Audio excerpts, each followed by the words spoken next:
लोकाभिरामं रणरङ्गधीरं राजीवनेत्रं रघुवंशनाथं कारुण्यरूपं करुणाकरं तं श्रीरामचन्द्रं शरणं प्रपद्ये। मनोजवं मारुततुल्यवेगं जितेन्द्रियं बुद्धिमतां वरिष्ठं वातात्मजं वानरयोत्तमख्यं श्रीरामदूतं शरणं प्रपद्ये। श्रीरामदूतं शरणं प्रपद्ये। श्याम रामचंद्र भगवान की जय। उमापति महादेव की जय। पवन सन्मान की जय। श्री कृष्ण जय श्री।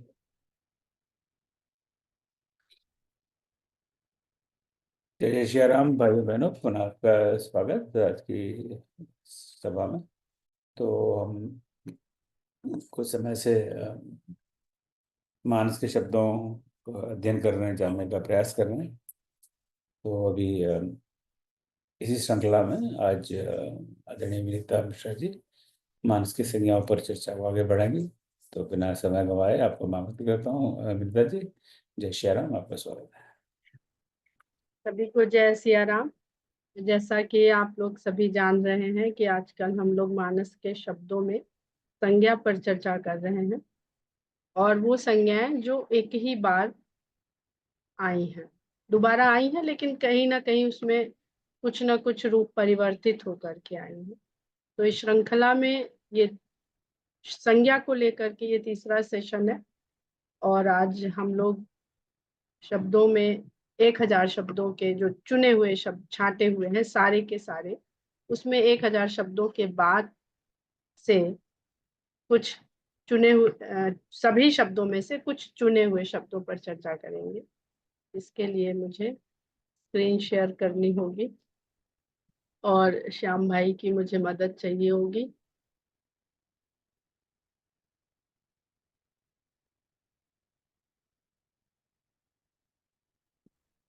इसमें हमको दिख नहीं रहा है वो डाउनलोड वाली फाइल कैसे दिखेगी।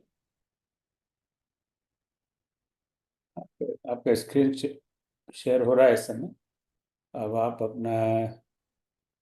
आपने बंद कर दिया स्क्रीन शेयर। हाँ, वो कुछ और आ गया था इसलिए हमने उसे बंद किया। ये शेयर में इसमें डाउनलोड वाला तो दिख नहीं रहा हमको। पिछली बार तो तुरंत आ गया था। श्याम भाई, आप मदद करेंगे मेरी? आप देखिए, ऐसा करिए, फोल्डर होगा, फोल्डर खोलिए, उसमें फोल्डर में एक नाम आएगा डाउनलोड। फोल्डर नहीं दिख रहा मुझे। स्क्रीन, डॉक्यूमेंट्स और एडवांस्ड ये दिख रहा है बस। नहीं, नीचे नीचे दिखेंगे, नीचे लोगो नीचे दिखेंगे आपको, आइकॉन्स दिख रहे होंगे बहुत सारे। नीचे आइकॉन विनीता दिख जी, रहे होंगे। जो पहले आपने स्लाइड बनाया है ना, उसको आप ओपन कर लो। हाँ, बस। आप ओपन कर लो पहले। हम्म। जहां भी है उसको ओपन करो। हाँ, हाँ, जहाँ है पहले उसको ओपन कर ले। हाँ जी। जी।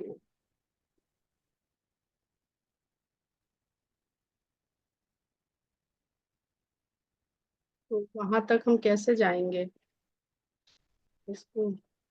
पहले आप स्लाइड्स ओपन करोगे ना, तो अभी जब आप शेयर कर रहे हो तो वो आपको स्लाइड्स दिखाई देगा। नहीं, कोई हमने जैसे पिछली बार श्याम भाई आपने बताया था, नहीं, तो ये विनीता जी, मैंने सिर्फ वो बताया था कि आपको शेयर कैसे करना है, पर फाइल आपकी कहाँ पर है वो तो आपको ही पता होगा, वो आपको ओपन वो करनी पड़ेगी। डाउनलोड में है, डाउनलोड में। हाँ, तो डाउनलोड का फोल्डर होता है। तो आप या तो सर्च में नीचे एक सर्च बटन होगा, तो उसमें हम्म। जाके डाउनलोड करिए, डाउनलोड टाइप करिए। या यदि आप मुझे उसको भेजना चाहें तो आप कैसे भेजेंगे? एक सेकेंड। और या फाइल नेम आपका, सर्च में सिर्फ फाइल नेम सर्च कर लीजिए, भले आपकी जो एक भी नाम से। सेकेंड, आ गई फाइल तो आ गई। तो फिर भी हाँ, तो उसको खोल लीजिए और फिर बस शेयर खोल कर। लीजिए और फिर शेयर ऑन कर दीजिए, खत्म।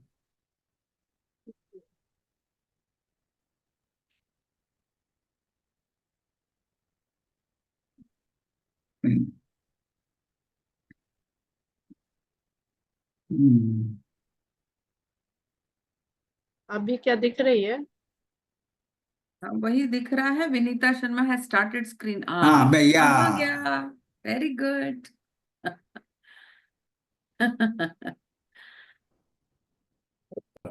पर इसको हम चला नहीं पा रहे हैं।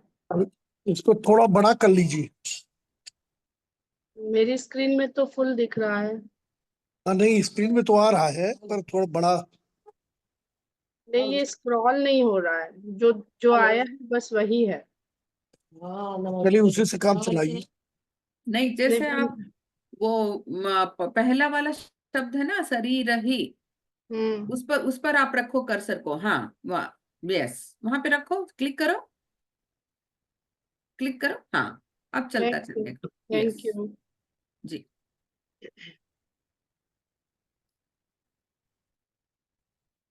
मेरे लिए तकनीक थोड़ी सी कठिन रहती है।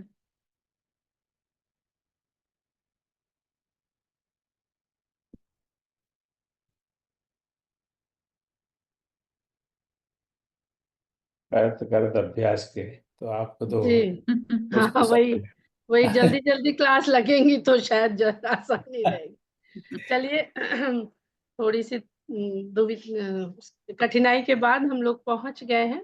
और जैसे कि आप लोग स्क्रीन पर देख रहे हैं कि हम लोग 1000 शब्द के बाद से अब आगे बढ़ेंगे और इसमें चुने हुए शब्द हैं, उन पर ही चर्चा करेंगे।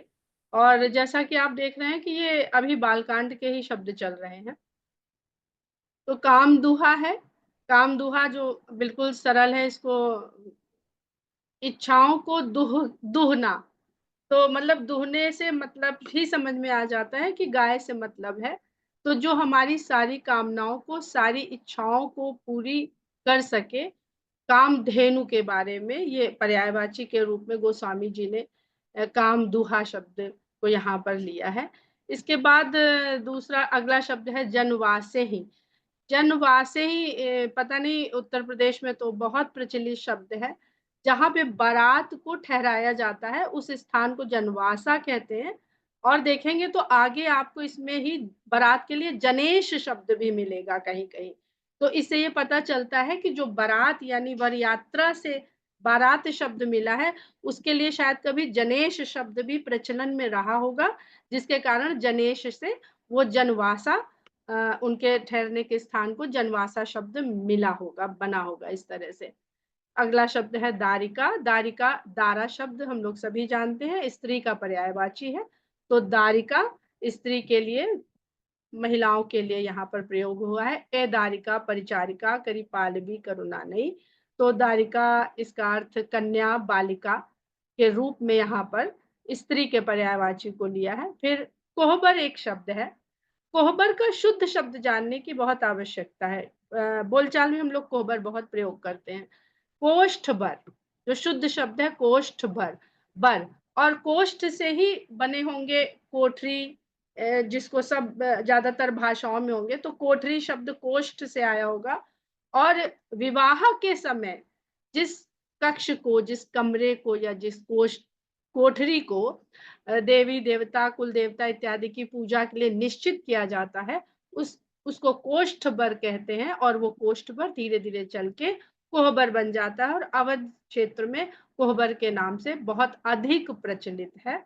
इसमें देखिए तो आपको वैवाहिक आयोजन के लिए घर में बना कुल देवता का स्थान, और कोई भी विवाह के जितने भी मांगलिक कार्य होते हैं वो कोहबर से ही शुरू होकर के तब आंगन मंडप जहां भी जाते हैं वहां जा करके होते हैं। और वधु के घर में वर को कोहबर में ले जाया जाता है, और जब वधु आ जाती है अपने ससुराल में तो वहां पर वर पक्ष के घर में जो कोहबर का स्थान होता है वहां ही सबसे पहले ले जाया जाता है। जावक है। जावक जुत पद कमल सुहाए, जो महावर शब्द, जिसको आजकल महावर उत्तर प्रदेश या अवध क्षेत्र के अलावा हम लोग आलता के नाम से उसको जानते हैं, जो ज्यादातर बंगाल में, बिहार में बोला जाने वाला शब्द है। लेकिन यहाँ पर इसको महावर कहते हैं। और पैरों को लाल रंग से सजाते हैं। उस समय में मेहंदी इत्यादि से हाथ पैरों को नहीं सजाते थे, महावर और हल्दी इत्यादि से ही सजाया जाता था। तो जो लाल रंग है उसको जावक। और उसके बाद उपर्ना शब्द है, अगला देखिए आप लोग 1013 क्रमांक में। उपर्ना शब्द जो है उत्तरीय को कहते हैं, बड़ा सुंदर शब्द है। उससे समझ में ही आ जाता है, उत्तरी यानी हमारे शरीर का जो उत्तरोत्तर यानी ऊपरी भाग है। उत्तरोत्तर हमेशा ऊपर की ओर चलने को कहते हैं ना, उत्तरोत्तर वृद्धि करना। तो उत्तरोत्तर हमारे शरीर के कमर के ऊपर के भाग को उत्तरीय भाग कहते हैं। तो उस भाग में डाले जाने वाले वस्त्र को उत्तरीय कहते हैं। ये सिला हुआ वस्त्र नहीं होता है। हमारे यहाँ वैसे भी सिले हुए वस्त्र पहनने का रिवाज नहीं था। ड्रेप करके ही अपने तन को ढका जाता था, अलग अलग अंगों पर अलग अलग तरह से ड्रेप किया जाता था। तो इसका दुपट्टा, आजकल के अगर हम भाषा में बात करें तो दुपट्टा के द्वारा हम इसको आसानी से समझ सकते हैं। पुरुष लोग लेते हैं तो उसे उत्तरीय कहते हैं। काखा सोती, काखा सोती का जो शुद्ध शब्द है वो वैसे तो कांखा सोती है। और कांख अगर आप लोग जानते हो, अवध क्षेत्र में बहुत बोलते हैं, कांख में खोस लेना, कमर में जो बंधा हुआ सा कपड़ा होता है उसमें रुपए पैसे भी लोग रखते थे। तो कांख को शोभित करने वाला उसको कहते हैं काखा सोती। तो यहाँ पर पूरे वस्त्रों का ही पियर उपरना काखा सोती, पीले रंग के ही विवाह में वस्त्र पहने जाते थे, क्योंकि रंग ही पीला होता था, केवल हल्दी से बनाते थे उसे, इसलिए पीले रंग का उपरना और काखा सोती।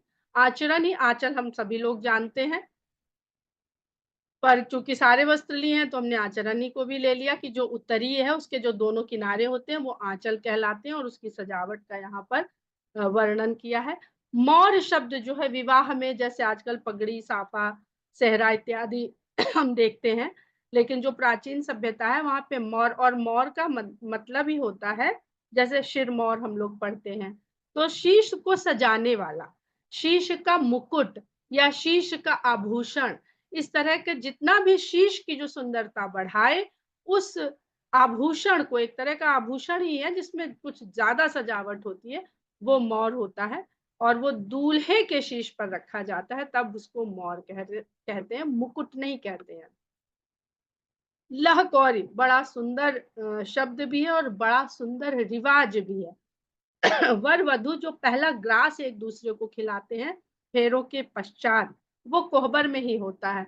और कौर आप लोग सब समझते हैं कि कौर खिलाना, ग्रास देना, लेकिन लहकौर शब्द से ऐसा लगता है कि लहक के, यानी जो आसपास में समाज होता है उस समय महिलाओं का ही होता है, उसमें स्त्रियां होती हैं, भाभियां होती हैं, सखियां होती हैं, तो वो जोश दिलाती, उत्साह के द्वारा वर वधु को प्रेरित करती हैं एक दूसरे, क्योंकि थोड़ा शील, संकोच, शर्म होती होगी, तो जिस तरह का वातावरण तैयार किया जाता है उसमें जो ग्रास खिलाते हैं, कौर खिलाते हैं, उसे लहकौर खिलाना कहते हैं।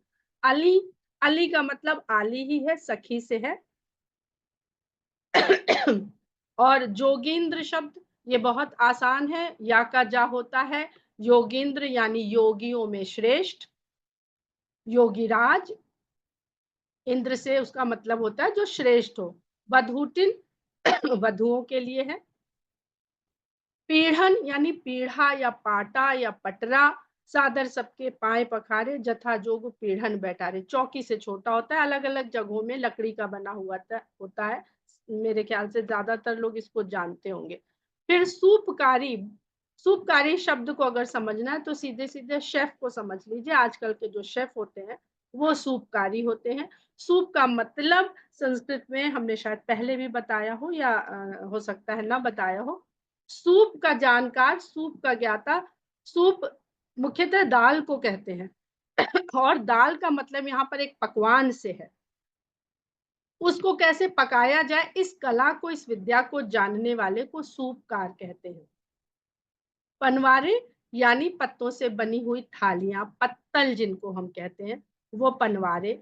सुपोदन, देखिए वही सुपोदन शब्द यहाँ पे पुनः आ जाता है, और सुपोदन, ओदन यानी भात, पका हुआ चावल, चावल कुछ नहीं होता है, खाने की सामग्री नहीं है चावल, कच्ची अवस्था में ही चावल होता है, जो हम खाते हैं वो या भात खाते हैं या ओदन खाते हैं। तो सूप और ओदन यानी दाल और भात। फिर सरपी, सरपी का शुद्ध शब्द है सर्पी, और ये घी, घी इसके अर्थ होते हैं। ये कुछ शब्द ऐसे हैं जो हमें जान ही लेने होंगे, जिसको समझाया नहीं जा सकता है क्योंकि वो आज प्रचलन में नहीं है वो शब्द अब आजकल।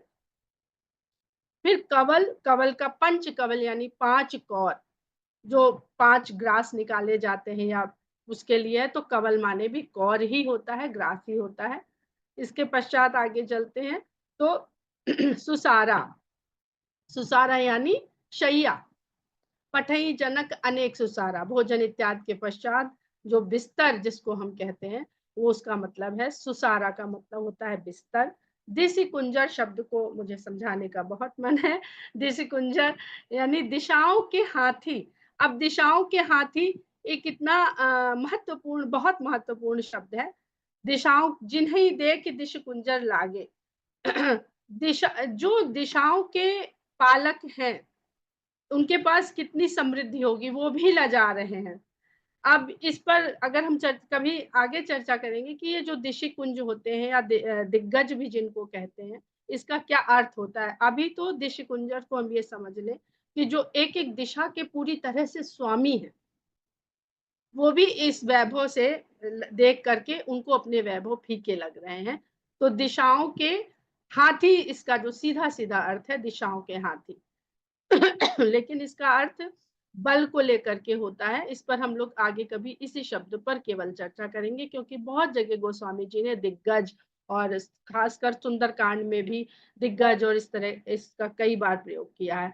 अहिबात शब्द मुझे भी बहुत मुझे जिज्ञासा जगाई थी कि अहिबात का शुद्ध होता है अहिबात, पर इसका मतलब सुहाग कैसे होता है। खोजते खोजते इस अहिबात शब्द के जिस मूल शब्द है उसका पता चला, तो अविधवात्व। अब अविधवात्व देखिए अपने आप में बता रहा है। विधवात्व यानी जिस स्त्री में वैधव्य का तत्व, यानी विधवा होना, विधवा हो जाना, उसका विलोम हो गया, आ लग गया, तो अविधवात्व। तो अविधवात्व से बोलचाल की भाषा तक आते आते बन गया अहिवाद। यहाँ पर एक बात जरूर ध्यान रखिएगा कि जो त वर्ग के शब्द मैंने पाए मानस के इस शब्द विमर्श को अध्ययन करते हुए, तो त वर्ग के शब्द अक्सर हा बने हैं, चाहे वो ध हो और चाहे वो था हो। नाथ को हम कई जगह नाह में पाएंगे, नरनाहा, जबकि वो नरनाथ है, आगे हमें मिलेंगे। और ये जहां तक मुझे लगता है कि अरबी फारसी का प्रभाव है, क्योंकि वहां पर धा इत्यादि शब्दों का उच्चारण नहीं है, तो उसका प्रभाव है कि अवधि में वो जो धा शब्द है वो हा का स्थान ले लिए और अविधवात्व बोलचाल की भाषा में आते आते अहिवात बन गया, जिसका मतलब होता है सुहाग, सौभाग्य, यानी ऐसी स्त्री जिसका पति जीवित हो। पीयूषा, पीयूष अमृत सरल शब्द है, थोड़ा सा कहने का ढंग फर्क हो गया है, इसलिए हमने इसको ले लिया है। आगे पिंजरनी यानी पिंजरों में, यहाँ पर भी वही विभक्ति, जो संस्कृत विभक्ति की हमने आरंभ में बात बताई थी, वही यहाँ पर पिंजरनी को पिंजरों में, पिंजरे सभी लोग जानते हैं। जनेत, अब ये देखिए जनेत आ गया, जिसकी अभी हम लोग ने जनवासा के समय बात करी थी। तो जनेत का मतलब बारात, एक नया शब्द है इसलिए इसको ले लेते हैं। बिरव, बिरव शब्द बड़ा अच्छा है, इसको ऐसे तोड़ के देखिए, विरव। और रव माने हम सब जानते हैं ध्वनि, आवाज, और वी का मतलब जानते हैं कि विशेष होना, तो विरव का मतलब हो जाता है विशेष प्रकार की ध्वनि। अब ये यहाँ पर पढ़ लीजिए, तो झांझ बिरव डिडिम्मी सुहाई, तो विशेष प्रकार की ध्वनि ये सारे वाद्य यंत्रों से निकल रही है। अर्गजा, ये एक सींचने का द्रव्य होता है जिसमें सुगंधित पदार्थ मिला करके उनसे सींचा जाता है, जिसमें केसर, चंदन, कपूर इत्यादि मिलाए जाते हैं। अब चूंकि ये अभी भी प्रचलन में इस तरह की सिंचाई के जल नहीं है, तो इसको भी हमें पढ़ के समझ के याद रख लेना होगा, तो हम इसको ज्यादा अच्छे से समझते रह पाएंगे आगे भी। आल बाल आल बाल जो है ये गांव में बहुत ज्यादा बोला जाता है, जिसको थाला भी कहते हैं। जैसे पेड़ होता है, जो बड़े पेड़ होते हैं उनके किनारे किनारे तने के चारों ओर गड्ढे बना दिए जाते हैं, जिसमें जल भी भर दिया, वो धीरे धीरे नीचे जाता रहता है और उस जल में जो भी आवश्यक खाद इत्यादि है वो उसमें डाल दी जाती है। तो उन आल बालों का या थालों का कितना सुंदर गोस्वामी जी ने वर्णन किया है। वो मानस पढ़ने वाले सभी लोग जानते हैं कि किस तरह मणियों से जड़े हुए वो भी है। तो कल्पना करिए जब आप इसको पढ़ेंगे और ये जानेंगे तब आप उस सुंदरता का आनंद उठा पाएंगे। जिस भी नगर के सुंदरता के वर्णन में गोस्वामी जी ये लिख रहे हैं। शकुन, शकुन का मतलब होता है कामदेव का पक्षी। अब कामदेव के पक्षी का जो नीड़ होगा, जो घोंसला होगा, वो कितना ही सुंदर होगा। तो यहाँ पर विवाह से संबंधित जो भी बात लिखी जा रही है उसमें देखेंगे कि सौंदर्य प्रधान है वहां पर, और काम सौंदर्य प्रधान है, क्योंकि विवाह का बहुत सीधा संबंध काम से होता है। और जो सात्विक काम है उस रेफरेंस में इसको हमेशा लेना चाहिए, सदा बुरा नहीं होता है। और इसका वर्णन भी गोस्वामी जी ने जब रामचंद्र जी के दूल्हा बनने का किया है तो उन्होंने बहुत सुंदरता से इन सब बातों को समझा दिया है। विवाह में काम की सुंदर भूमिका के बारे में, सात्विक भूमिका के बारे में। फिर अटन यानी अटारी। अब अटारी शब्द यहाँ पे छत के लिए बहुत बोला जाता है, और अगर इसको देखें तो ये शुद्ध शब्द अट्टालिका से आता है। और अट्टालिका का जो सबसे ऊपरी भाग होता है वो वही उसको अट्टालिका ऊंचाई प्रदान करता है। तो जिसको आज हम छत कहते हैं, टेरेस कहते हैं, छज्जा कहते हैं, बालकनी कहते हैं, वो अटारी है, जिसे आवश्यकता अनुसार गोस्वामी जी ने अटन भी कहीं कहीं लिखा हुआ है। और जैसा कि हमने बताया कि एक ही बार आए हैं तो ये यहाँ पर उन्होंने अटन लिख दिया है। आगे कहीं आपको अटन के रूप में अटारी नहीं मिलेगा, दूसरे रूप में, शब्द के बदले हुए रूप में मिलेगा। ओहार शब्द बहुत महत्वपूर्ण है। ओहार का मुख्य शब्द है अवधार। तो देखिए अभी हमने जो बात करी थी कि त वर्ग के शब्दों में धा हा हो जाता है, तो अवधार को भी आप उसी श्रेणी में पाते हैं। और अवधार जो इसका अर्थ होता है पर्दा, क्योंकि ये एक अवरोध उत्पन्न करता है देखने में, दो लोगों के मध्य में। इसका अर्थ होता है पर्दा, जो यहाँ पर पालकी में डले हुए पर्दे के लिए प्रयोग किया है गोस्वामी जी ने। फिर है बजनिया। बजनिया का सीधा सीधा मतलब है बजाने वाला, चाहे वो शहनाई बजाने वाला है, चाहे वो नगाड़ा बजाने वाला हो। तो वादक या बाजा बजाने वाले को बजनिया कहते हैं। आज भी कहते हैं, गाँव में जाइए तो बजनिया कहा जाता है बजाने वाले को। चैल का मतलब वस्त्र होता है, लेकिन ऐसा वस्त्र जो परिधान के रूप में हो। चैल चारु भूषण पहिराई, तो परिधान को चैल कहते हैं। पहिरावनी, पहिरावन भी आज भी जब विवाह के पहले जो मंगल कार्यक्रम होते हैं वहां पर आज भी जो जिसको आप लोग भात इत्यादि कहते हैं, उसको यहाँ पर आज भी पहरावन ही कहते हैं। मायके से पहरावन आई है तो उसमें वही पहनाए जाने वाले वस्त्र आदि होते हैं। तो पहरावन का मतलब परिधान, फिर वही धा से कहीं ना कहीं जाके वो हा हो जाता है। तो इस प्रकार परिधान से वो पहरावन, बोलचाल की भाषा करते करते अवधि में इस प्रकार हो जाता है। समाधि। अब समाधि का अर्थ है सम्मान आदि। अब अगर इसको हम सम्मान से नहीं समझेंगे तो कभी कभी हमें भी लगता था कि ये मद के लिए कहा जा रहा है क्या, लेकिन जब आप इसको आवश्यकता अनुसार इस चौपाई में पढ़ते हैं तो ये सम्मान आदि को बहुत संक्षिप्त रूप करके गोस्वामी जी समाधि लिख रहे हैं। भूमिनाग। भूमिनाग तो बहुत ही सुंदर शब्द जानने को मिला मानस पढ़ते हुए, समझते हुए शब्दों को। भूमि के नाग यानी केचुए। जो शब्द को कह के हमें थोड़ी घिन सी आती है, उसके लिए कितना सुंदर शब्द है भूमिनाग। जो उसका सही नाम है कि वो भी एक नाग है, और उसकी हम स्वभाव देखें, उसका रहन सहन देखें तो वास्तव में सर्प की ही तरह उसका चलना फिरना, हैबिटेट सब वैसा ही है। सुपेती, श्वेत बिछावन को, जिसको हम लोग सफेद चादर कहते हैं, सुपेती। करवरे, करवरे का मतलब होता है बलाएं, बलाएं, संकट, विपत्तियां। ईस अनेक करवरे टारी, तो विपत्तियां जो आने वाली अलाएं बलाएं हैं वो सब टाल दी। कूट, कूट तो मानस में सब लोग जानते होंगे, ये कूटने वाला कूट नहीं है, पर्वत, त्रिकूट, चित्रकूट। तो ये जो कूट शब्द वहां है जिसका अर्थ पर्वत होता है। तो अगर ये खाली कूट आ गया है तो इसे भ्रमित ना हो, पर्वत है। इसका अर्थ विधु बदन। अब विधु बदन देखिए, विधु बदन और हम सब जानते हैं वदन माने मुख, विधु माने चंद्रमा, तो चंद्रमा के समान जिसका मुख हो वो है विधु वदन। प्रतोषी, प्रतोषी और परितोषी ये भी शब्द आपने मानस में पढ़ते होंगे। तो प्रतोषी का मतलब परम संतुष्ट करना, संतुष्ट किया तो जिस ऐसा संतुष्ट करना जो परम संतुष्टि के समान हो उसको प्रतोषी कहते हैं। फनिकन यानी फनधारी जीव, तो फनधारी जीव सर्पों के लिए ये प्रयोग किया है, फनधारियों ने, सर्पों ने। अरुणचूड़, अरुणचूड़ बहुत साहित्यिक शब्द है। चूड़ा यानी जूड़ा, चूड़ से ही बना है। शीर्ष पर जो बालों का स्थान होता है, जो शीर्ष पर जो भी स्थान है, बाल नहीं, शीर्ष पर जो है उसको चूड़ कहते हैं। अरुणचूड़ यानी लाल रंग का चूड़ हो जिसका, तो सीधे सीधे हम कह दें तो मुर्गा, मुर्गे के लिए। अरुण शिखा धुनि सुनी प्रभु जागे, तो जिसकी शिखा यानी शिखर, शिखा, शिखर, शीर्ष, ये उच्चतम क्षेत्र है हमारे शरीर का। अहिनाहु, यही देखिए वही आ गया, अहिनाहु यानी अहिनाथ, अहि माने सर्प और नाथ का यहाँ पे था, तवर्ग का ही था भी है, जो हा हो जाता है तो अहिनाथ यानी सर्पराज यानी शेषनाग। ये शेषनाग के लिए गोस्वामी जी और लक्ष्मण जी के लिए इसको प्रयोग करते हैं। बेली फलित बिलो की मनोरथ बेली, बेल या लता सरल शब्द है, इसमें ऐसा कुछ समझाने का नहीं है।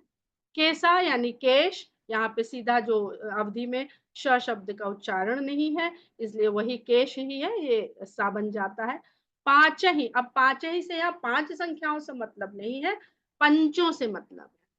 जो पांच लोग इस तरह के, जिसको पंच या सरपंच हम सब लोग जानते हैं, जो सलाहकार होते हैं, न्यायाधि मुखिया होते हैं, उनको पंच कहते हैं। बिरव, बिरव यानी बिरवा, बिरवा शब्द बहुत बहुत बोलचाल की भाषा में है अवध क्षेत्र में।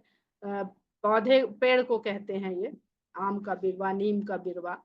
तो जिनके लिए नया है वो इसको समझ सकते हैं, जो थोड़ा बहुत भी हो सकता है अवधि के साथ ब्रजभाषा, बुंदेलखंडी इत्यादि में भी ये शब्द प्रयोग होता होगा। सुशाखा, इसका जो शुद्ध शब्द है वो सुशाखा है, सुंदर शाखा है, हरी भरी डाली है। वही शाखा सुंदर होगी जो हरी भरी होगी, कोई सूखी हुई शाखा को कोई क्यों सुशाखा कहेगा।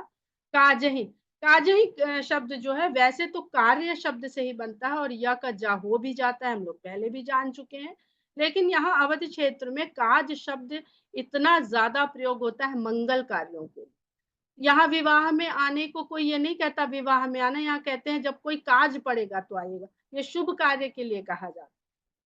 तो काज जो है वो शुभ कार्य के लिए कहा जाता है। तो काज में काम इसको लिख दिया है क्योंकि साधारण भाषा में काज को नहीं लोग समझ पाते हैं। दरअसल ये कार्य से बना हुआ शब्द है। अवसेरी, अवसर, और या बहुत जिज्ञासा मिलने की कोई ऐसी इच्छा, व्यग्रता जिसमें बहुत ज्यादा किसी का मन व्यग्र हो जिसके लिए, उसे अवसेरी कहते हैं।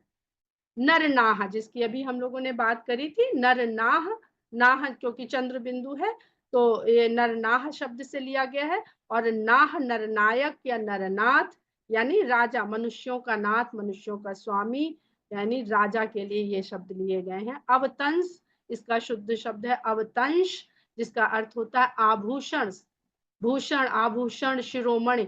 आभूषण किसी को भी और अधिक सौंदर्य प्रदान करता है यानी श्रेष्ठता प्रदान करता है।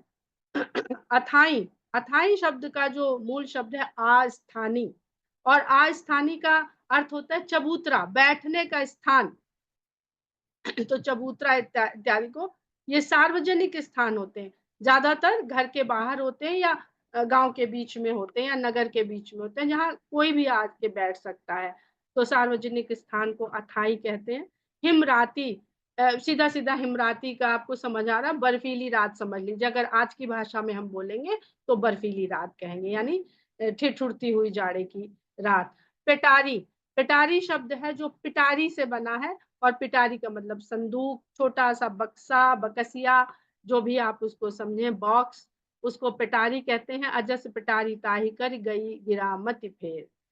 फिर जनेशु, इसी शब्द की बात कर रहे थे। जनेशु शब्द जो शुद्ध शब्द है जनेश यानी कि लोगों का स्वामी, जन यानी लोग, ईश माने स्वामी, तो ये राजा के लिए ये शब्द है। बारात के लिए दूसरा शब्द था जो अभी हम लोगों ने ऊपर पढ़ा था। नाहु, ये वही शब्द है। अगर हम नाहु या नाह को समझ लेंगे तो हमें ये स्पष्ट करना सरल रहेगा, नाथ। तो ये जहां जहां भी आएगा नाह शब्द तो हम उसको नाथ समझ सकते हैं। खोरे, खोरे का मतलब विकलांग, और ये मंत्रा के लिए आया है। हम लोग अयोध्या कांड में पहुंच चुके हैं इस अपने संज्ञा शब्दों की यात्रा में। और खराब जो है, खराब अंग वालों से खोरे शब्द बना है, खराब अंग वालों से। तो कहीं ना कहीं इसमें अरबी फारसी भाषा का भी इसमें भूमिका है, योगदान है, सहयोग है इस शब्द में। पुतोहु, पुतोहु शब्द बहुत कहा जाता है बहुपुत्र वधु को। तो यहाँ भी अगर आप देखें तो पुत्र वधु यानी धा का हा हो जाता है। तो पुत्र वधु को जब बोलेंगे तो पतोहु पुतोहु ऐसे करके ही यहाँ पर आज भी बोला जाता है पुत्र वधु को, बेटे की पत्नी को। बैरिनी ही बैरन से बना है, बैरन सभी जानते हैं स्त्रीलिंग है बैरी का। साढ़े साती, साढ़े साती, जिनको थोड़ा बहुत भी ज्योतिषी में के शब्दों का ज्ञान होएगा वो जानते होंगे कि ज्योतिष के अनुसार एक शनि ग्रह की दशा होती है जिसको साढ़े साती कहते हैं, जो 7.5 साल के लिए लग जाती है। ननिऔरे, ननिऔरे यानी ननिहाल, थोड़ा सा इसको बोलने का ढंग फर्क है, बाकी ननिहाल सभी लोग जानते होंगे, नाना नानी का घर या माता का मायका, माता के माता पिता का घर। फिर पाक, पाक पाक, पाक यानी पक्ष, पखवाड़ा जो महीना 2 पक्षों में बटा हुआ होता है उसमें उसको पाक कहते हैं। बंदी गृह, बंदी गृह, बंदी गृह कारागार, जेल। नेब शब्द है नायब, नायब का मतलब होता है अधिपति, प्रतिनिधि। अभी भी आप लोग देखते होंगे, आप लोग के यहाँ बोलते हैं कि नहीं, यहाँ नायब तहसीलदार, और इस तरह से अभी भी पोस्ट में ये नायब शब्द चलता है। उसी को नेब करके भी गांव में कहा जाता है, अवधि में कहा जाता है। बकी ही, ये वक का स्त्रीलिंग है, वकी यानी बगुली। तीय माया, तीय यानी त्रिय स्त्री से बनता है और स्त्री की माया। इस शब्द तीय शब्द का, ती का हम लोग पहले बहुत बार इसके बारे में पढ़ चुके हैं। सुहाग, गुणिन, गुणिन का मतलब है गुणियों से जो गणना करे, गुण से मतलब नहीं है, जो गणना में करने में पारंगत है ऐसे गुणियों से यानी ज्योतिषियों से। कोप गृह, कोप भवन, जहां अपनी रुष्टता या अपनी असहमति या अपना क्रोध प्रकट करना हो, ऐसे महल में ऐसे स्थान को। चेरी यानी दासी। भूई, भूई यानी भूमि, भूमि को भूई हो गया है, यहाँ बहुत बोलते हैं भूमि, भूई, भूइया, इस तरह से धरती को, जमीन को बोला जाता है। ठहरू यानी ठहरने का स्थान, वो अपने आप बता रहा है ठहरू, ठहरने का स्थान यानी ठौर, ठौर ठिकाना स्थान, ठारू का अर्थ ये होता है। फिर जम, यम के लिए आया है, बहुत सीधा है, या का जा हो गया है और वो यम का जम हो गया है। बरोरु, बरोरु शब्द बहुत साहित्यिक है और इसका शुद्ध शब्द है वरोरु। वरोरु ऐसी स्त्री को कहते हैं जिसकी जंघा सुंदर हो, पर इस शब्द के द्वारा किस तरह सौंदर्य में शील को शामिल किया गया है ये देखने वाली बात है। अगर हम इसको शील को तोड़ के बात करें तो जो मानसल सौंदर्य जिस का वर्णन किया जाता है तब इस तरह के सौंदर्य की बात कही जाती है। लेकिन यहाँ पर बड़ा सुंदर शब्द, बल्कि वाल्मीकि जी ने भी इस शब्द का प्रयोग किया है संस्कृत वाल्मीकि रामायण में भी। तो ये वरोर शब्द है और ये कैकेयी के लिए प्रयोग किया गया है। बरतोड़ू यानी बल तोड़, बाल तोड़ने से जो चोट पहुंचती है और जो फोड़ा बन जाता है उसके लिए कहा गया। तो बर जो है वो बाल के लिए है और तोड़ू तोड़, बल तोड़। कोहाब, कोहाब का मतलब होता है मान, स्वाभिमान, रूठ जाना। रूठने का भी तो यही होता है कि कोई मनाए, तो उस तरह के क्रोध को, उस तरह के रूठने को जिसमें मान बहुत शामिल होता है, बड़ा ही जिसको कहते हैं स्पेसिफिक वर्ड है कोहाब, एक अलग तरह के क्रोध को परिलक्षित करता है। कुलह, कुलह शब्द जो है ये आंख में जो शिकारी पक्षी होते हैं उनके आंख पे पट्टी बंधी होती, हमने इसको प्रायोगिक रूप में कभी नहीं देखा है।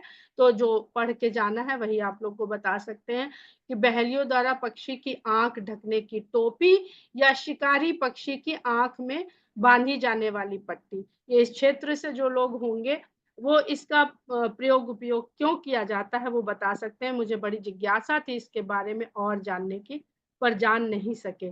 भिल्लनी, भील जो जंगली जाति होती है उसकी स्त्री को भिल्लनी कहते हैं। कोकू, कोक पक्षी को कहते हैं चकवा।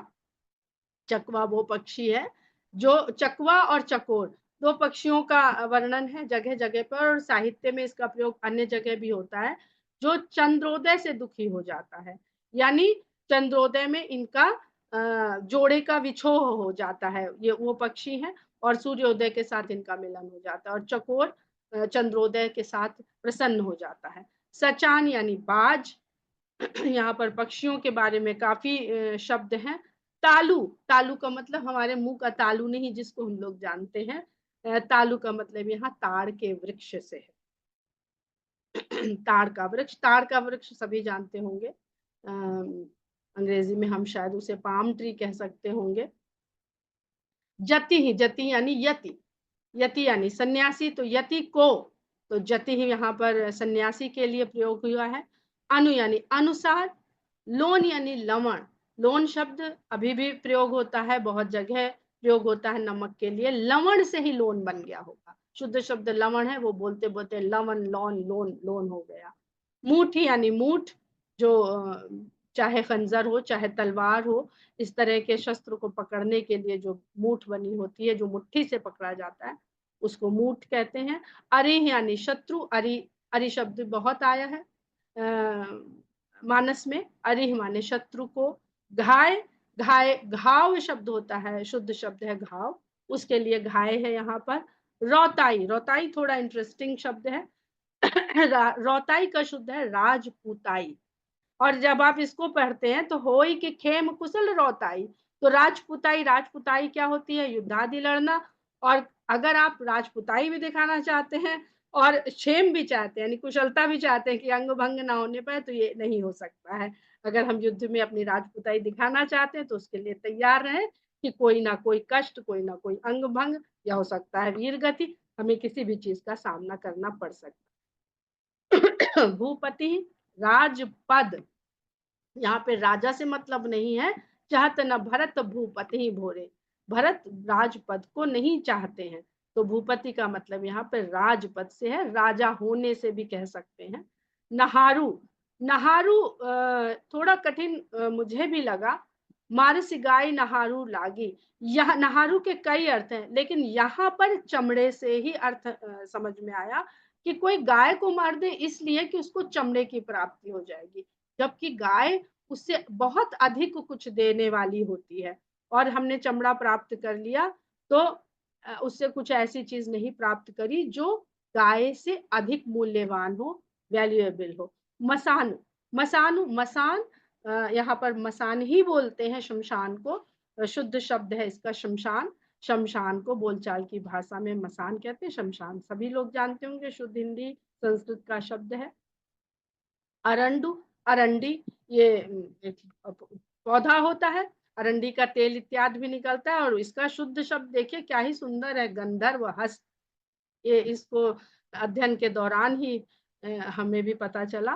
फिर मगह, मगह जो है, फिर देखिए वही धा कहा हो गया, मगध देश, मगह गया दिख तीरथ जैसे, तो मगह का मतलब मगहर से नहीं है, मगह का मतलब मगध से है। कई बार जब तक इसको नहीं पढ़ा था तो मगहर का भी धोखा हो जाता था, लेकिन एक एक शब्द को सही से जानने से उसका पूरा अर्थ ही बदल जाता है।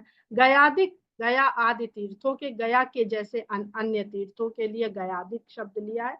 गोसाई, देख गोसाई ही पूछी माता, वैसे तो बहुत सरल शब्द है गोस्वामी के लिए, साई शब्द बना ही स्वामी से है, पर यहाँ पर रामचंद्र जी दशरथ जी से ये संबोधन कर रहे हैं और दशरथ को गोसाई कह रहे हैं, तो ये बिल्कुल समझने वाली बात है कि दशरथ का अर्थ ही है अपनी इंद्रियों को अपने वश में रखने वाला जीव, और गो का मतलब होता है इंद्रियां, तो इंद्रियों का स्वामी, इसलिए दशरथ जी को रामचंद्र जी यहाँ पर गोसाई कह रहे हैं। तो गो का मतलब होता है इंद्रियां, इंद्रियों का स्वामी, ऐसा व्यक्ति या ऐसा जीव जिसने जो इंद्रियों का स्वामी हो, इंद्रियां जिसकी स्वामी ना हो। जगति तल, जगति का तल, पृथ्वी का तल यानी भूमि धरती। पालव, पालव बैठ पेड़ एह काटा, पालव यानी पल्लव। और बहुत इसको जब आप पढ़ेंगे तो बहुत अर्थ निकल के और अच्छे आएंगे कि डाल पे बैठ के पेड़ काटना तो खतरनाक है, पत्ते में बैठ के डाल को काटना या पेड़ को काटना कितना खतरनाक हो सकता है। कुछ भी पता नहीं होगा कि वो पत्ते में जो कोई बैठा हुआ है उसका क्या हश्र होगा जब पत्ते का ही ठिकाना, डाल तो फिर भी एक जगह के, पत्ता जाने कहा जाता है। तो वो विपत्ति और बड़े रूप में आपको समझ में आती है। जठेरी यानी ज्येष्ठ स्त्रियां, जो जेठ और जेठी शब्द बने हुए हैं वो ज्येष्ठ के ही हैं। तो ये जठेरी यहाँ पर ज्येष्ठ यानी अधिक उम्र वाली जो वयोवृद्ध महिलाएं हैं, जिनके पास खाली वय नहीं, बूढ़ी नहीं, यहाँ पर उनके लिए कहा गया है वयोवृद्ध। वयोवृद्ध का मतलब होता है वयस्क में वृद्धि, और वृद्धि का मतलब कुछ गेन करना होता है, कुछ गंवाना नहीं होता है। इसलिए वयोवृद्ध शब्द बहुत ही सुंदर शब्द है, उसमें अनुभव जुड़ता है, उसको वयोवृद्ध कहते हैं। बूढ़े बेचारे लोग नहीं इसमें आते हैं। आरेसु माने ईर्ष्या से लिया गया है, आरेसु इसका शुद्ध शब्द है ईर्ष्या, ईर्ष्या का अर्थ हम सभी लोग जानते हैं। फिर गयंदु शब्द है, जो गयंदु यानी गज, गज, गयंद, जो गज का गजेंद्र, श्रेष्ठ हाथी, हाथियों का स्वामी। लेकिन नव गयंदु लिख देते हैं गोस्वामी जी, तो छोटा हाथी, हाथी का बच्चा। बड़ा सुंदर, बड़ी सुंदर चौपाई है ये नवगयंदु, जहाँ रामचंद्र जी को वनवास के समय जब वो लिखते हैं तो नवगयंदु से उनकी तुलना करते हैं, ऐसा उनके लिए विशेषण प्रयोग करते हैं। अलान कहते हैं उसको, जो बंधन होता है, जो लोहे की बेड़ी हाथी के पैरों में डाल दी जाती है, या एक खूंटा जिससे हाथी को बांध दिया जाता है, और बचपन में ही डाल देते हैं कहते हैं, और जब उसको खोल भी देते हैं बड़े होके, नहीं वो बंधा रहता है, और जब उसमें इतनी शक्ति आ जाती है कि वो उखाड़ सकता है, पर उसका माइंड सेट ऐसा हो जाता है कि वो चुपचाप खड़ा रहता है कि हम तो इसमें बंधे हुए हैं, खोल नहीं सकते हैं इसको।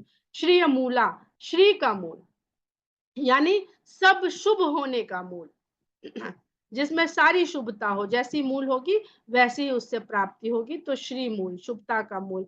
मांझही, वर्षा का जो पहला जल जब किसी तालाब नदी में पड़ता है, मांझा, तो उसमें जो फेना बनता है वो ऐसा माना जाता है कि मछलियों के लिए वो अच्छा नहीं होता है, मद देने वाला होता है, उनके लिए स्वास्थ्यवर्धक नहीं होता है, बुरा होता है।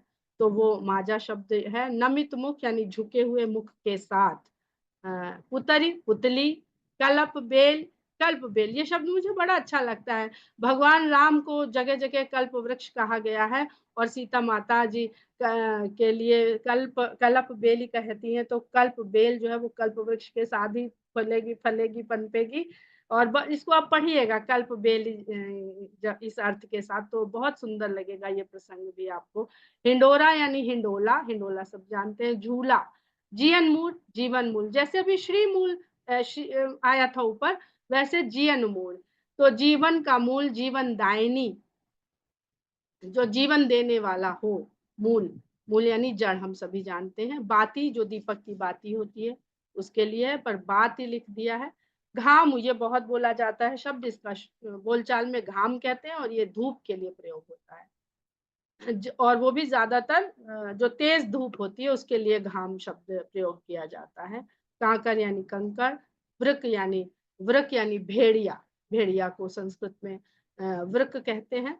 हंसगमनी यानी हंसगामिनी, हंस के समान चाल वाली। बिहरनशीला, विहारशील, विहारशीला स्त्रीलिंग में प्रयोग किया गया है, विहार करने वाली, भ्रमण करने वाली, टहलने वाली, इसको सीधे सीधे समझ लीजिए तो टहलने वाली।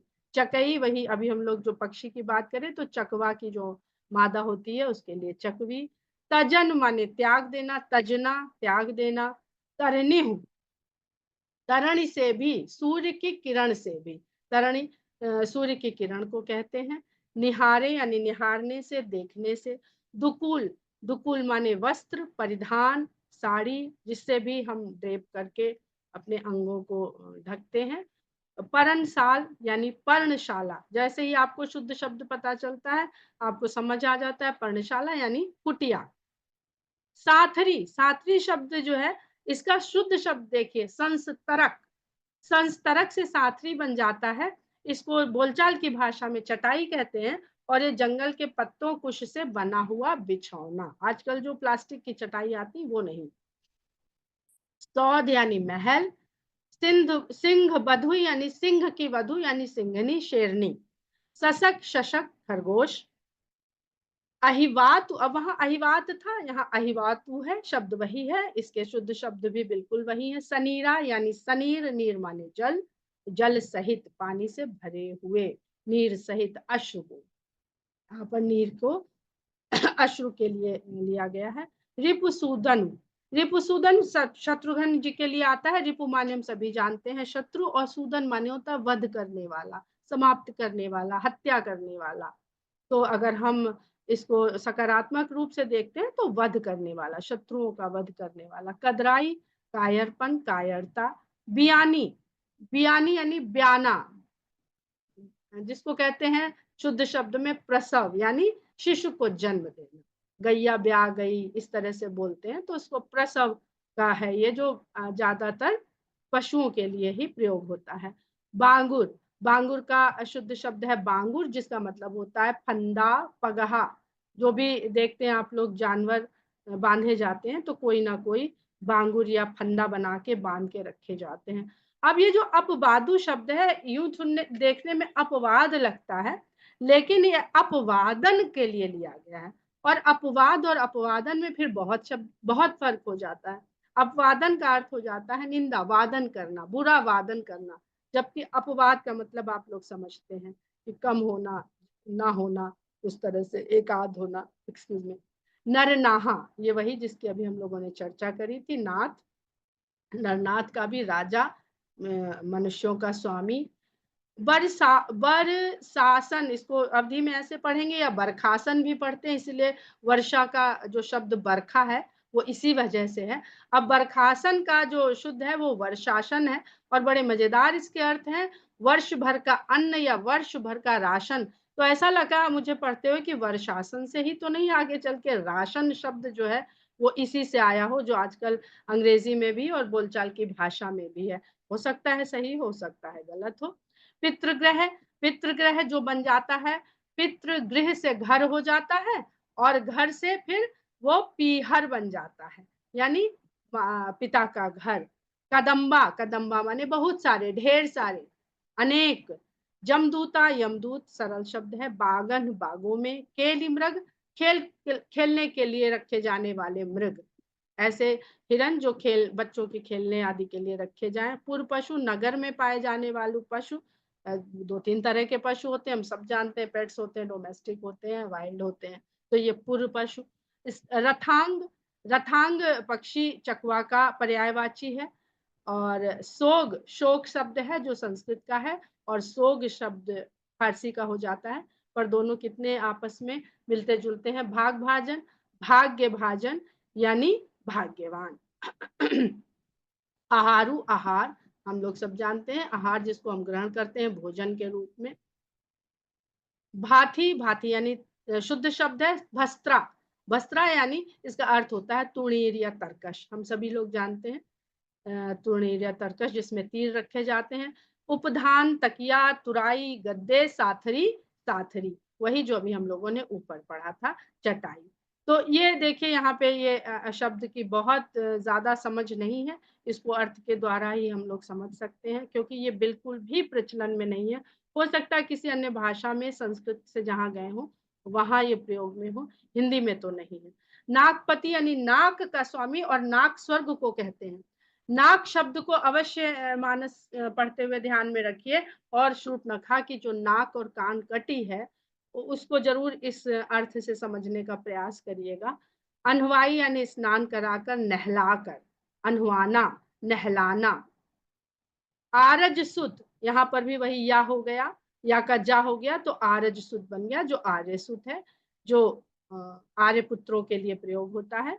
पीठा यानी पीठ, पटरा चौकी, जिसकी अभी हम लोग ने पीढ़े के रूप में बात करी थी, उसको पीठ, पीठा भी कहते हैं, पीठ कहते हैं। चौकी समझ लीजिए, छोटी चौकी। मूर, मूल यानी जड़ शब्द के लिए ही है मूल, और मूर नहीं सॉरी, जड़ के लिए नहीं है। मूल जो मूलधन होता है जिसको हम लोग कहते हैं पूंजी, मूलधन, ब्याज, ये सब हम लोग जानते हैं। फिर वो बनिक जिम मूर गवाई, बनिए से रिलेटेड है, तो मूल, पूंजी, जमा, ब्याज, यही इसका अर्थ है। मूलधन हम सब लोग जानते हैं। घरिणी, गृहिणी से गृह से घर, तो गृहिणी से घरिणी हो जाता है, जिसको आजकल हम हाउसवाइफ कहते हैं। कबारू यानी कारोबार, कबारू का मतलब कबाड़ नहीं, जो आजकल हम लोग कबाड़ अगर कहेंगे तो कबाड़ समझ में आएगा, जबकि कारोबार से मतलब है धंधा, व्यवसाय। कठौता, ये लकड़ी के बने हुए बड़े बड़े तसले, जैसे आजकल प्लास्टिक के टब आते हैं, उस तरह लकड़ी के होते थे, जिसको हम कठौता कहते थे। प्रतिपक्षिण, प्रतिपक्षी यानी विपक्षी। अब इसका ये अर्थ ज्यादा व्याख्या नहीं करेंगे।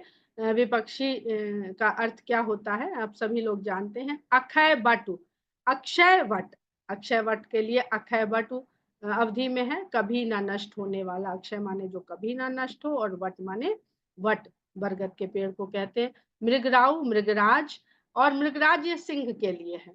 मृग शब्द पशुओं के लिए भी आता है, केवल हिरण के लिए नहीं आता है।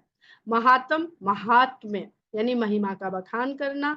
वय विरिध, अब ये देखिए, वय में विरिध करने वाले, वयोवृद्ध, ऐसे बुजुर्ग जो सम्मानी हो, ज्ञानी हो, अनुभवी हो। इष्ट देव, इष्ट देव अपने अपने आराध्य देव। सुअसन, सुअशन ये भी सुंदर भोजन। आसन अभी हम लोग ने वर्षासन में भी ऊपर पढ़ा, तो अश्न शब्द जो है अन्न या भोजन के लिए है। रवि तनुजा, रवि की पुत्री, यमुना नदी के लिए है ये शब्द। सूर्य की पुत्री यमुना नदी, यम और यमुना, इनके बारे में अगर पौराणिक जानकारी है तो आप लोग जानते होंगे। और शर्वरीनाथ यानी शर्वरीनाथ, शर्वरीनाथ यानी रात का स्वामी। चंद्रमा, ये चंद्रमा के लिए बहुत ही सुंदर शब्द गोस्वामी जी ने प्रयोग किया। ग्राम भतूटी, ग्राम बहू, गांव में रहने वाली बहू इत्यादि। कौमुदी, चांदनी। दैह, दैव को, दैव बहुत कहते हैं यहाँ पर, भगवान को, विधाता को, देवता को दैव कहते हैं, वही शब्द है ये। पथी यानी पथिक, राह में चलने वाले। यहाँ सारे शब्द बड़े सुंदर शब्द हैं। बटोही, बटाऊ। बाट शब्द आप लोग जानते होंगे, बाट का मतलब होता है रास्ता देखना, बहुत ही देशज शब्द है, किसी शब्दकोश में नहीं मिला। तो बाट में चलने वाला बटोही, रास्ते में चलने वाला। राहगीर, यात्री, पथिक। अहीस, अहीश वही अहि का स्वामी, सर्पों का स्वामी। शेषनाग जी के ही लिए ये भी प्रयोग हुआ है। पेखन, पेखन का देखिए, जैसे ही आप प्रेक्षण शब्द पे जाते हैं, उसका जो शुद्ध शब्द है, तो सारा स्पष्ट हो जाता है उसका अर्थ।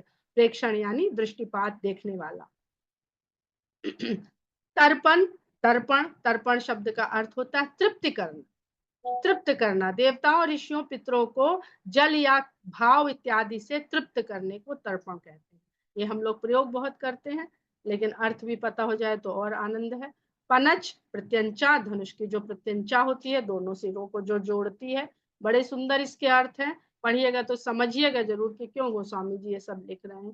साउज यानी श्वापद, ये हिंसक पशु को कहते हैं, जो जंगली जानवर। तो अभी हम लोगों ने पुर पशु पढ़े, और अब श्वापद। अहेरी यानी आखेटक, शिकारी। स्थपति शब्द जो है वो देखिए, तो स्थपति यानी स्थापत्य से संबंधित है, मकान बनाने वाला, स्थापत्य का, जिसको हम लोग राज मिस्त्री कहते हैं, मिस्त्री कहते हैं। सुछंद, स्वच्छंद है, सरल शब्द है। जल ठाव, जल ठाव जहाँ जल का ठिकाना हो, जल के ठहरने का स्थान हो, यानी जलाशय, तालाब इत्यादि। मेकल सुता, मेकल की पुत्री, मेकल पर्वत से उत्पन्न होने वाली नदी, यानी नर्मदा के लिए सुंदर सा शब्द है। अड़ुकी यानी लुढ़क पड़ना। लड़खड़ाना, भरत जी के समय का है। अड़ुकी पर ही फिर हे रही पाछे, तो लुढ़क पड़ना, ठोकर खा जाना, लड़खड़ा जाना। उनका क्या भाव था आप सभी लोग जानते हैं, किस तरह वो आगे बढ़ रहे थे। टूका का मतलब टुकड़ा। वेदविद, वेदविद यानी वेदों का ज्ञाता, वेदविद का अर्थ है। जैसे ही शुद्ध शब्द पे आप पहुंचते हैं, स्वयं ही वो अपने अर्थ बताने लगते हैं। दीठ, टीठी दृष्टि को कहते हैं, और जो डिठौना लगाते हैं नजर उतारने के लिए, वो भी इसी दृष्टि से डीठी, और डीठी से डिठौना शब्द बनता होगा।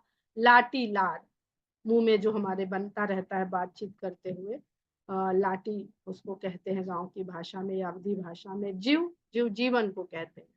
जीव, जीव चला गा, जीव नहीं रहा अब, तो प्राण को कहते हैं। ब्राह्मण बहुत ज्यादा बोला जाता है, ब्राह्मण को कहते हैं। यहाँ कोई कोई भी ब्राह्मण नहीं कहता है अवध में, गांव में खासकर सब ब्राह्मण कहते हैं। क्षीर, क्षीर के लिए है वो क्षत्रिय, ये वाला जो संयुक्ताक्षर है इसको हटा करके छा लिख जाता है, शुद्ध बोलने की शुद्धता हट जाती है, दूध को कहते हैं। कुशली, कुशल बहुत सरल शब्द है। माजा भी हम लोग ऊपर डिस्कस कर चुके हैं। ब्यालू, ब्यालू का शुद्ध शब्द व्याल है, और हम सब जानते हैं व्याल माने सर्प होता है।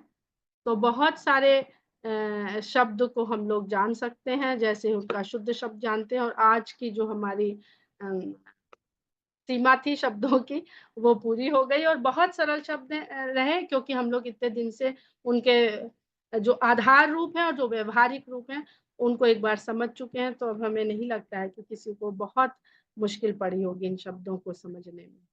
धन्यवाद। जय सिया राम। बहुत सुंदर।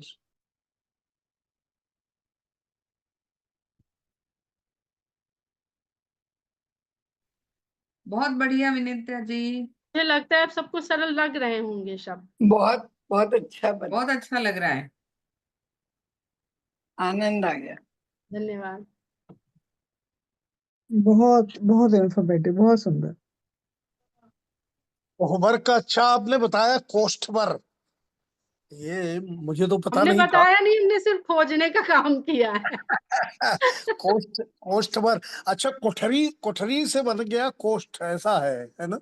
हाँ, हाँ, वो ब्रैकेट को भी तो हम लोग कोष्ठक पढ़ते थे हिंदी मीडियम में। ब्रैकेट कहाँ कहते थे, कोष्ठक कहते थे। अच्छा वो भी तो कोई कुछ लोग कोहबर की व्याख्या से करते कि बर वधु दोनों को ले जाते, तो बोले को बरा, कौन श्रेष्ठ है इन दोनों में। कुछ लोग ऐसी भी व्याख्या करते, को बरा, कौन कौन श्रेष्ठ है इन दोनों में, बर पर वधु हमने का। जिन भी शब्द कोशों की सहायता ली है उसमें कोष्ठ बर पर ये आया। सही है, सही यही है, कोष्ठबर बिल्कुल सही है। जो ये जो शोधकर्ता है जिन्होंने लिखा है, हाँ ये हाँ। प्रकोष्ठ कहते हैं ना, प्रकोष्ठ भी। हाँ प्रकोष्ठ। अरे बड़ा विनोद होता है उसमें। बहुत। तो वो ससुराल की महिलाएं रहती, हम लोगों का बाल विवाह हुआ था तो बड़ा आनंद आता था। वो एक दूसरे के बीच संकोच को तोड़ने का ही वो पूरा हाँ। कार्यक्रम होता है कि एक दूसरे से फ्रैंक हो जाए। मुझे तो आनंद इसलिए बहुत ज्यादा आया क्योंकि ज्यादातर शब्द जो है ना हमारे यहाँ की तरफ के यूज किए गए थे। मुझे पुरानी चीजें याद आ गई, शादी हो रही किसी की, मोर बांधा जा रहा है, ओवर में ले जी। जाया जा रहा है, तो मुझे बड़ा अच्छा लगा कि हमें पुरानी यादें हमारी तरफ की ज्यादा में शब्द थे, नॉर्थ नॉर्थ ईस्ट यूपी के, बिहार के बॉर्डर बहुत के। बहुत अच्छा विनीता जी, आपने बहुत अच्छा बहुत बढ़िया, संबोधन, बहुत बड़ा आनंद आ गया। वास्तव में बहुत सुंदर। बहुत बहुत मेहनत से आपने तैयारी की है, बहुत और ज्यादा। राम जी को इसलिए भी बड़ा समय मोर, लगाकर, और हम लोगों के लिए सुगम कर दिया। क्योंकि सीता जी मिथिला की थी इसलिए थोड़ा बिहार का कल्चर आ गया, मोर बांधा गया था, उनको मुकुट नहीं था, मोर पहनाया गया था। हाँ, मेरी शादी मेरे पति मोर ही पहन के आए थे, मैं भी पहन के और आया मेरी था। फोटो में मोर ही है। पगड़ी वगड़ी नहीं पगड़ी नहीं पहनाते। थी, मोर ही बांधा जाता है, उसमें कुछ वो बड़े बड़े खिलौने उलौने से बांधे रहते हैं, और चमकीले चमकीले सब छोटे छोटे शीशा बांधा रहता है। शीशा, गुड़िया, चमकी, कुमकुम सब रखे हैं। हाँ,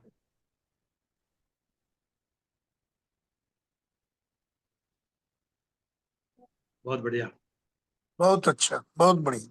ये बहुत बहुत धन्यवाद विनीता जी।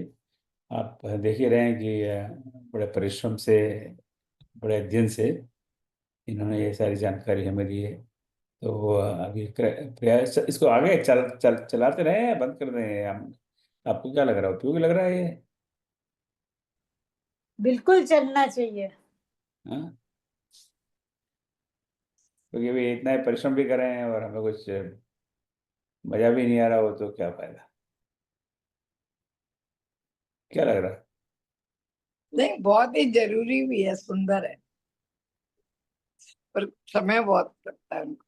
समय लगता है, मेहनत लगता है, लेकिन हमें अतीत में ले जाता है एक बार। लेकिन बहुत लोगों का काम सुगम हो जाएगा ना, पढ़ते समय हर शब्द को जी जी। एक बार सुन लो तो याद रहता है। चलो बहुत अच्छा है। तो अब इसको आगे विनीता जी, आपको लगता है काम आगे करना ही पड़ेगा, लोगों का मन है कि और आपसे सीखें। तो बहुत बहुत आपको बधाई और मेरा तो धन्यवाद। सौभाग्य होगा, आप काम देते रहिए, लोग सुनने में इंटरेस्ट लेते रहे, बस हमारा लाभ ही लाभ है। बोल, लाभ हो जय जय हो। हाँ, चलो बहुत बहुत बढ़िया। चलिए बहुत बहुत धन्यवाद विनीता जी। अच्छा, आपने तीसरी बार इस संज्ञा को आगे बढ़ाया, और अभी ये तो बहुत बड़ा सागर है, इसके अंदर तो ये अगर ये शब्दों पर चर्चा चलती रही तो पता नहीं कितने साल हमें यहाँ लगेंगे। पर अभी तो मानस में संज्ञा, उसमें भी चुनी हुई संज्ञा, उसमें भी वही संज्ञा जो एक ही बार जो शब्द आए हैं उस पर बात हो रही है, और वो भी करीब करीब आधी बात हो पाई अभी तो। आधी बात शेष है। तो चलिए आगे राम जी खान ले जाते हैं। पर definitely it is a great learning experience for for all of us. तो अगले सप्ताह तो हम विष्णु सहस्त्रनाम पर फिर आते हैं, और विष्णु सहस्त्रनाम का पाठ भी करेंगे, और उस दिन जो आज विनीता जी कर रहे हैं वही काम डॉक्टर राजरानी शर्मा करेंगी।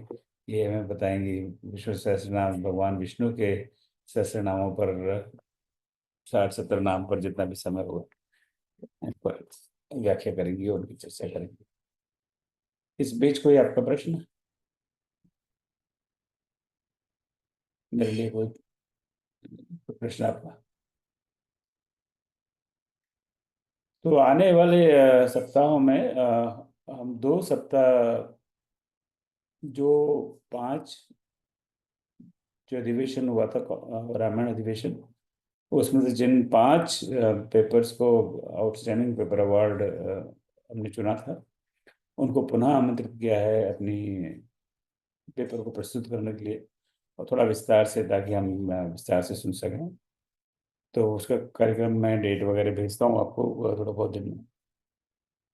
वो इसके अलावा 4 पेपर ऐसे थे कि जो किसी कारणवश प्रस्तुत नहीं कर पाए थे, तो उनको भी हम दोबारा अवसर दे रहे हैं। तो उसमें से 3 की सहमति आ गई है, तो ये 3 वो और 5 ये 8 पेपर्स दोबारा वी विल हैव, और दोबारा नहीं करना चाहिए उनका presentation. We will schedule in next in May June, जो डेट्स हमारे पास है। तो we will have chance to listen to them में। तो संतोष मिश्रा जी से मैं बात कर रहा हूँ। संतोष जी, वो आपको उसी के लिए मैंने पूछा था कि आप आएंगे कि नहीं आ पाएंगे, आपकी सहमति आ गई, तो मैं आपको डेट्स वगैरह भेजता हूँ। So will listen to all of them. तो चलिए, अगर किसी का कोई प्रश्न ना हो, कोई कमेंट ना हो, तो यहाँ पे रुकते हैं। है कोई प्रश्न, कोई कमेंट किसी का, सुझाव सुझाव? ओके, चलो, किसी का कोई सुझाव है ना कमेंट है तो यहाँ रुकते हैं। गुरुवार को नहीं, हाँ गुरुवार को तो राम गीता का क्लास है ही, करीब करीब समापन पे है वहाँ भी हम लोग। और उसके बाद में हम शनिवार को तो डॉक्टर राजनी शर्मा जी को सुनेंगे, और साथ में सहस्त्रनाम का पाठ भी करेंगे। तो यहाँ भी रखते हैं। जय श्री राम। ओम सर्वेषां स्वस्तिर्भवतु, सर्वेषां शांतिर्भवतु, सर्वेषां पूर्णं भवतु, सर्वेषां मङ्गलं भवतु, सर्वे भवन्तु सुखिनः, सर्वे सन्तु निरामयाः, सर्वे भद्राणि पश्यन्तु, मा कश्चित् दुःखभाग् भवेत्।